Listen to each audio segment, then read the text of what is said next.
আসসালামু আলাইকুম। সম্মানিত দর্শক শ্রোতা, আশা করি সকলেই ভালো আছেন, সুস্থ আছেন। দর্শক বন্ধুরা, আমাদের আজকের ভিডিওতে আপনাকে স্বাগতম। সম্মানিত দর্শক শ্রোতা, আজকের এই ছোট্ট ভিডিওটির মাধ্যমে আলোচনা করব রসুন এবং পেঁয়াজের আগামোরা যে রোগটি রয়েছে সেটি সম্পর্কে। দর্শক, আমরা যারা গ্রামে বা বিভিন্ন যে কৃষকরা রয়েছি, আমরা যারা পেঁয়াজ কিংবা রসুনের চাষ করি, এই ফসলগুলো আমরা যারা চাষ করি, প্রতিটা ফসলে অধিকাংশ ক্ষেত্রে দেখা যায় আগা মারা যায়। আগা মারা যায় এবং এটি কেন হয়? অনেক কৃষক এই প্রশ্ন করেন এবং অনেক কৃষক রয়েছে যে এই আগামরা রোগটির সমাধান নেওয়ার জন্য দোকানে যান, দোকানদার বিভিন্ন অন্যান্য বীজ দিয়ে দেয় এবং কাজে আসে না।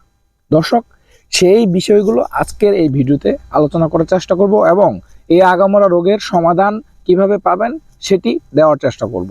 দর্শক, আর কথা না বাড়িয়ে চলুন বিস্তারিতভাবে আলোচনা শুরু করা যাক।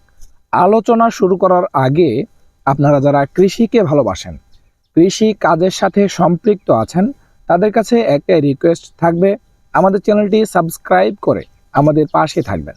সম্মানিত দর্শক শ্রোতা, প্রিয় পেঁয়াজ ও রসুন চাষি ভাইরা, আপনারা যারা আমাদের এই ভিডিওতে আগ্রহ সহকারে দেখার জন্য ক্লিক করেছেন, আপনাদেরকে হতাশ করব না। দর্শক, আপনাদের ফসলি জমিতে আগামরা রোগটির হালকা লক্ষণ দেখা মাত্রই সর্বপ্রথমে যে কাজটি করতে হবে সেটি হলো জমির সমস্ত প্রকার আগাছা দমন করতে হবে, অর্থাৎ সমস্ত প্রকার যত আগাছা রয়েছে সেগুলো তুলে ফেলতে হবে।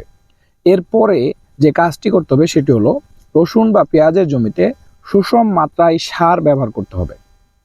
আমরা যারা কৃষক রয়েছি, সুষম সার জিনিসটা কি আমরা কিন্তু অনেকেই বুঝি না। সুষম সার হলো পরিমাণ মতো আমাদের সার জমিতে দিতে হবে, বেশি দেওয়া যাবে না, কমও দেওয়া যাবে না। এরপরে আমাদের যেটি করতে হবে সেটি হলো আমাদের ফসলি জমিতে, মানে আমাদের যে পেঁয়াজ বা রসুনের যে জমি রয়েছে, এটাতে আমরা পর্যবেক্ষণে আসব, বারবার পর্যবেক্ষণে আসব, দেখব কখন কোন রোগ হয়েছে।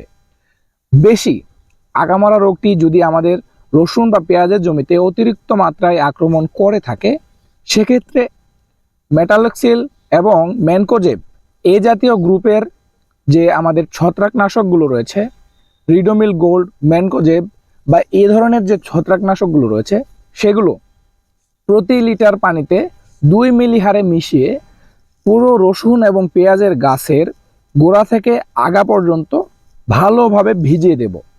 এই কাজটি করলেই আপনাদের যে সমস্যাটি আগামরা, এটি কিন্তু সমাধান হবে।